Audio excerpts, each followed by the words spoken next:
에베소서 2장 1절로 10절의 말씀 우리 한 절씩 교독하겠습니다.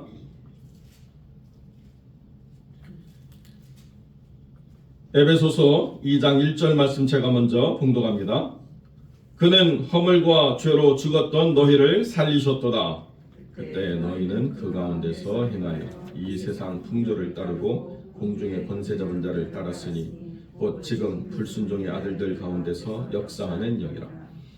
전에는 우리도 다 그 가운데서 우리 육체의 욕심을 따라 지내며 육체와 마음에 원하는 것을 하여 다른 이들과 같이 본질상 진노의 자녀이었더니 긍휼이 풍성하신 하나님이 우리를 사랑하신 그 큰 사랑을 인하여 허물로 죽은 우리를 그리스도와 함께 살리셨고 너희는 은혜로 구원을 받은 것이라. 또 함께 일으키사 그리스도 예수 안에서 함께 행하여 앉히시니 이는 그리스도 예수 안에서 우리에게 자비하심으로써 그 은혜의 지극히 풍성함을 오는 여러 세대에 나타내려 하심이라. 너희는 그 은혜에 의하여 믿음으로 말미암아 구원을 받았으니 이것은 너희에게서 난 것이 아니요 하나님의 선물이라. 행위에서 난 것이 아니니 이는 누구든지 자랑하지 못하게 하려 함이라. 우리는 그가 만드신 바라 그리스도 예수 안에서 선한 일을 위하여 지으심을 받은 자니 이 일은 하나님이 전에 예비하사 우리로 그 가운데서 행하게 하려 하심이니라. 아멘. 본문의 말씀을 통해서 선한 일을 위하여 지으심을 받은 자라는 제목으로 이 말씀을 함께 나누겠습니다. 우리의 영적 상태가 뭐냐라고 이야기할 때 에베소서 2장 1절은 이미 우리는 사망 가운데 있다라고 선언하고 있습니다. 그 사망을 우리에게 전한 것이 뭐냐? 허물과 죄라고 우리에게 이야기해 주고 있다는 거죠. 우리가 이렇게 생생하게 살아있는데 왜 우리가 죽었습니까? 우리가 죽었다라고 말하는 것은 우리가 눈으로 보고 귀로 듣고 우리가 원하는 대로 몸을 움직이는 것이 아니라 세상 풍조를 따르고 공중권세 잡은 자를 따랐으며 육체와 마음이 원하는 것을 함으로써 본질상 진노의 자녀로 우리가 있는 것 이 자체가 하나님의 관점에서는 살았다고 말하지만은 죽은 자의 상태에 있다는 것입니다. 허물과 죄라고 하는 것은 두 가지의 중요한 가치를 우리에게 가르쳐 주는데 여러 가지 학자들의 이야기가 있지만 본문에 나와 있는 이 말씀의 의미를 우리가 근거할 때 파라토마센이라고 하는 이 허물은 관계를 파괴하는 거예요. 관계를. 그리고 하르마티아라고 하는 죄는 구체적인 행위로 이루어지는 악을 만들어내는 모든 것들을 이야기하는 것입니다. 그러니까 행위가 아니라 행위를 만들어내는 그 악의 본질적인 악함을 말하는 것이고 허물이라고 하는 것은 관계를 파괴하는 거죠. 그런데 우리가 10계명을 보면 1계명부터 4계명까지는 하나님과의 관계를 어떻게 향할 것인가를 정해주고 있고 5계명부터 10계명까지는 사람의 악한 행동에 대해서 규제하고 있다는 거죠. 그러니까 율법은 허물과 죄에 대한 그 죄를 정의는 했지만 그 허물과 죄에 대한 것들을 해결할 수 있는 궁극적인 방법은 예수 그리스도의 대속적인 그 희생이 없이는 안 된다라고 하는 것을 계속 가르쳐 왔다는 것입니다. 그것이 히브리서가 우리에게 전달해주고 있는 말씀이죠. 아무리 죄를 깨끗이 씻으려고 하지만 매년 희생의 제물을 드릴 수밖에 없는 우리의 한계가 우리 스스로를 자책하게 만들고 우리의 본질적인 약함을 해결할 수 없는 절망 가운데 있을 때 그때 우리가 무엇을 바라보게 되느냐?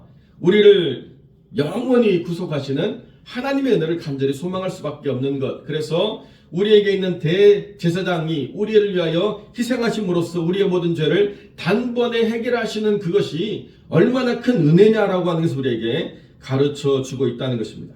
만약에 주님의 은혜가 없다고 한다면 우리는 어떤 존재에 휘둘려 사느냐?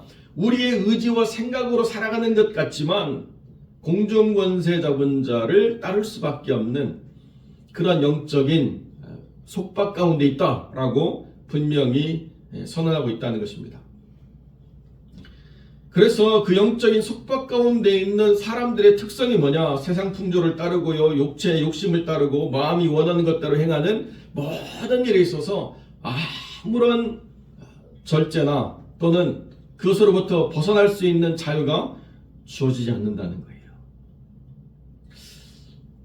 이렇게 설명을 드리면 그러면 난 아직도 그런 부분이 있는데, 그러면 난 아직도 불순종의 아들에게 속한 그런 영혼인가? 라고 반문하시는 분이 혹시 계실지 모르겠는데, 우리의 모든 문제라고 하는 것을 주님이 해결했기 때문에 성경이 바라보고 있는 관점은 과거입니다. 과거. 그래서 함께 살리셨고, 5절에 보면 6절에 함께 일으키사 함께 하늘에 앉히셨다라고 과거형으로 이미 말하고 있다는 거예요. 그런데 우리는 아직도 하나님이 바라보고 있는 관점과 멀리 떨어져 있죠. 아니신가요? 이거는 하나님의 의지이자 우리가 궁극적으로 하나님 안에서 나아가는 삶의 결론이 무엇인가를 명백하게 선언해주고 있습니다. 그런데 우리가 하나님 안에서 아직도 세상 풍조나 육체의 욕심이나 마음이 원하는 것이 우리를 주관하는 그런 부분들이 있다고 하더라도 하나님의 아들 된 권세로 말미암아서 우리가 그것을 넉넉히 이겨가는 삶의 지경이 넓어진다고 한다면 우리는 하나님 안에서 그 은혜로 말미암아 함께 살았고 함께 사망의 권세에서 일으킴을 받아서 함께 하늘의 은혜를 누리는, 그리고 궁극적으로는 함께 하늘에 앉게 하시는 역사 가운데 분명히 있다라고 이야기할 수 있다는 것입니다. 그러니까 완벽하게 모든 것을 통제해서 나는 세상 풍조를 따르지 않습니다. 나는 공정권세 잡은 자로 휘둘리지 않습니다. 육체의 욕심이나 마음이 원하는 대로 살지 않습니다라고 아무리 우리가 우리의 노력을 한다고 하더라도 이것은 행위에서부터 말미암을 수가 없습니다. 그렇기 때문에 믿음으로 말미암아 구원을 받았으므로 믿음 안에서 우리가 자라남을 통하여서 이러한 것들을 다스리고 승리할 수 있다라고 하는 것이 이 내면에 깔려있는 전제라는 거죠. 많은 사람들이 또 질문합니다. 그러면 믿음이 옳습니까? 행위가 옳습니까? 믿음과 행위의 가운데서 우리는 믿음만 있고 행위는 없어도 됩니까? 라고 하는 질문을 하는 어리석은 영혼들이 있습니다. 그런데요, 성경은 믿음과 행위라고 이야기할 때 적어도 구원에 걸어간 은혜 속에서 들어온 이후로는 믿음과 행위를 구별하지 않습니다. 구원 이전에는 믿음과 행위를 구별합니다. 왜냐하면 우리의 행위로서는 얻을 수 없는 구원 가운데 있기 때문에. 그런데 구원 안으로 들어오면 믿음과 행위는 분리되지 않습니다. 이게 무슨 말씀이냐? 여러분, 살았다라고 하는 것을 정의할 때 우리가 어떻게 정의하죠? 살았다라고 얘기한다면 그 사람 살아있는 그 생명력을 통해서 우리가 활동하고 판단하고 또 삶을 즐기고 하는 모든 행위들이 드러납니다.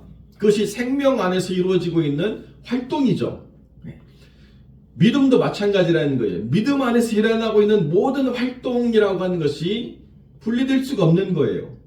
만약에 믿음이 있는데 행위가 없다라고 이야기하는 것은 살았다고 하지만은 생명력이 없는 인공호흡기에 의해서 숨쉬고 심장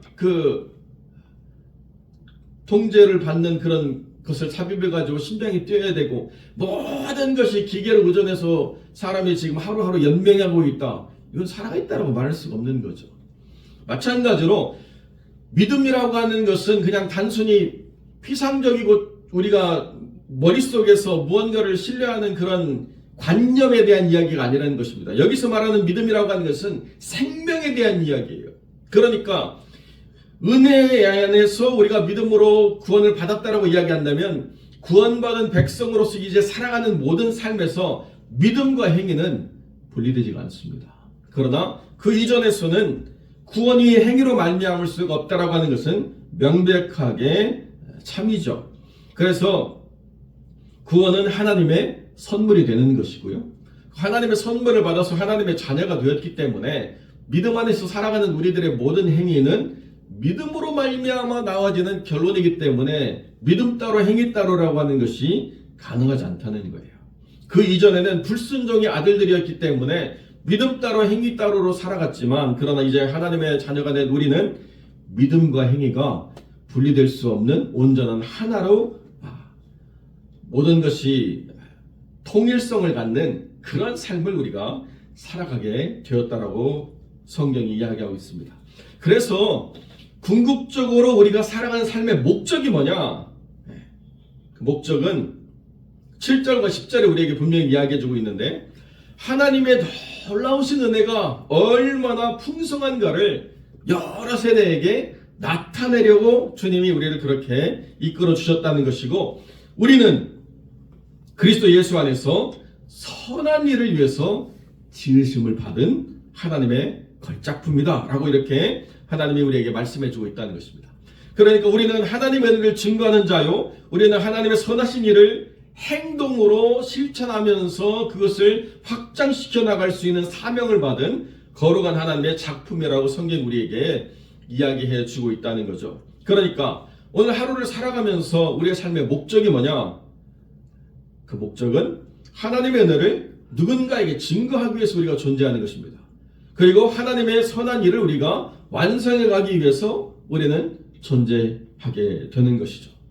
그러니까 세상의 풍조가 어떻게 바뀌든지, 우리의 육체가 무엇을 원하든지, 우리의 마음이 어떤 방향으로 있든지, 그런 것과는 무관하게 여전히 우리가 누군가에게 하나님의 은혜를 증거할 수 있는 삶의 기회가 있고, 그때 우리가 그것을 외면하지 않고 증거할 수 있다고 한다면, 그리고 오늘도 우리가 하나님의 선한 일을 위해서 하나님의 부르심을 받아서 이 기도의 자리로 나와 하나님 앞에 기도하고 하나님의 나라와 그 의를 이루는 거룩한 일에 우리의 첫 시간을 드릴 수 있는 이 선택을 한다는 것이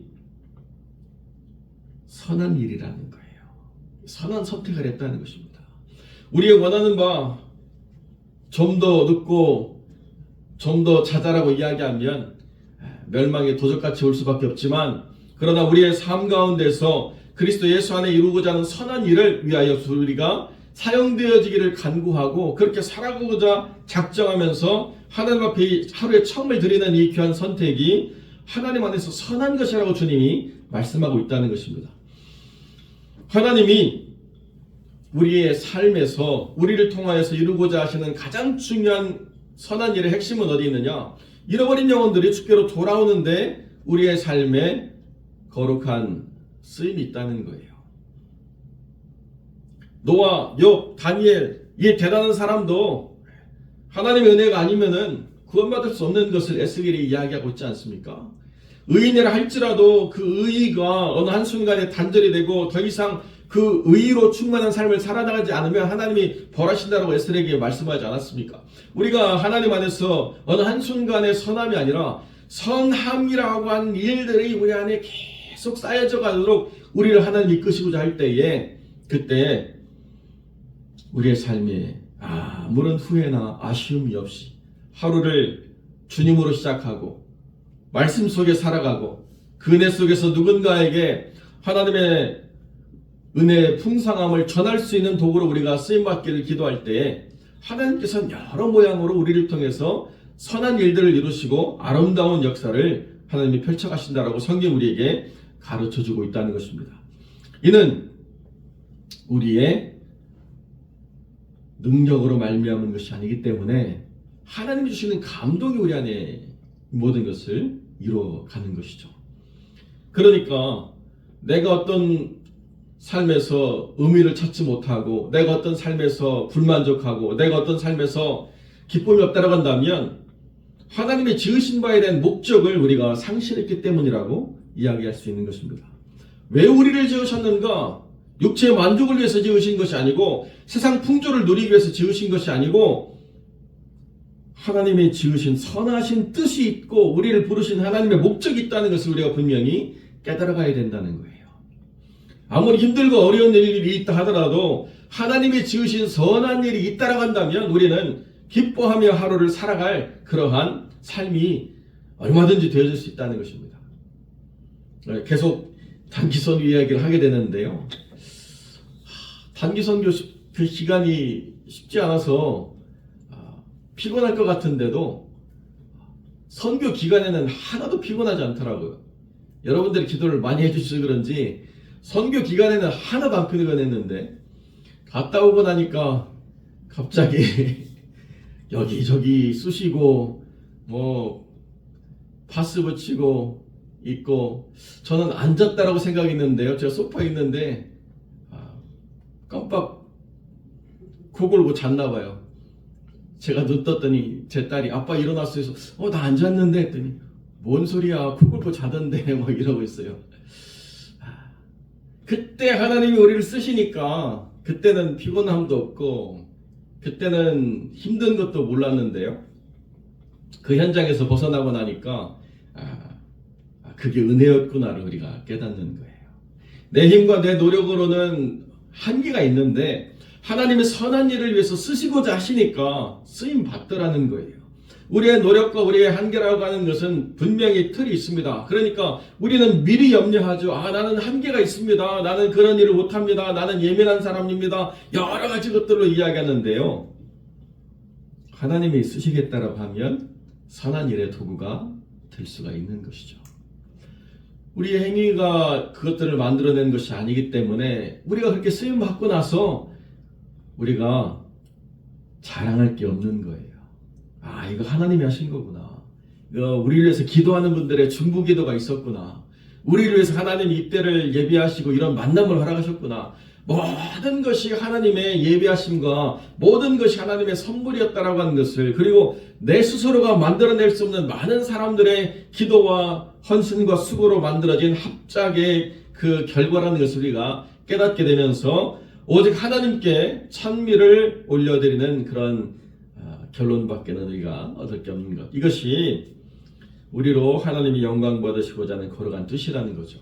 사랑하는 성도 여러분, 우리의 삶에서 우리가 어떻게 쓰임받을 것인가 우리는 예측할 수가 없습니다. 우리는 다 하나님의 뜻 안에 있기 때문에 오직 그분의 뜻에만 순종하려고 하면 눈으로 보이는 것, 우리가 머리로 판단하는 것, 우리 손에 잡은 것, 우리 쌓아두고 있는 것, 이것과는 무관하게 하나님이 다 우리의 삶을 채우시고 이끌어가시는 놀라운 역사를 우리가 경험할 수 있다는 것입니다.